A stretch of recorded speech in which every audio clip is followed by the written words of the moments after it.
What is grief? Grief is defined as intense sorrow caused by someone's death.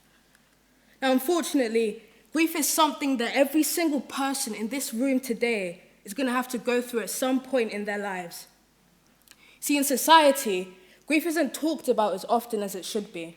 The only conversations being had about grief is in TV shows and movies when a character dies. But no one really talks about how grief can change someone's entire life, how it can force a young person to grow up too fast. In the past 2 years, I have lost 3 people that I have loved, which means that grief has now become this unwanted resident in my life.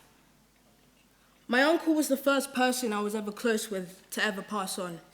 So when he died, I didn't know why I felt this sense of anger, because in my mind, grief was only sadness. But I was angry. I didn't express it, but I was angry. Angry at the world, angry at God, angry at myself, because I truly believed that there was something that I could have done.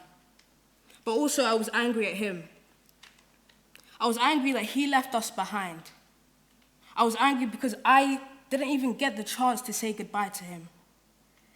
It's been over a year since his death, and still I can't really cry, because letting those tears fall down my face would mean having to accept the fact that he's gone. It would mean having to let everything in that I've tried so hard to push down. I never really thought about grief until I experienced loss firsthand, and trying to understand the emotions I was going through felt almost impossible. So I felt like I was grieving the wrong way. I felt like some sort of broken toy that couldn't function anymore. But recently, what I've come to realize is that everything that I was feeling was completely normal. My grief was normal, because I was the one grieving. I was the one mourning someone that I loved.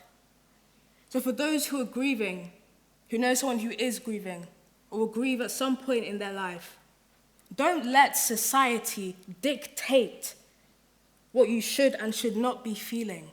This is your grief, not theirs. And that is the truest definition of grief that I could give to you all.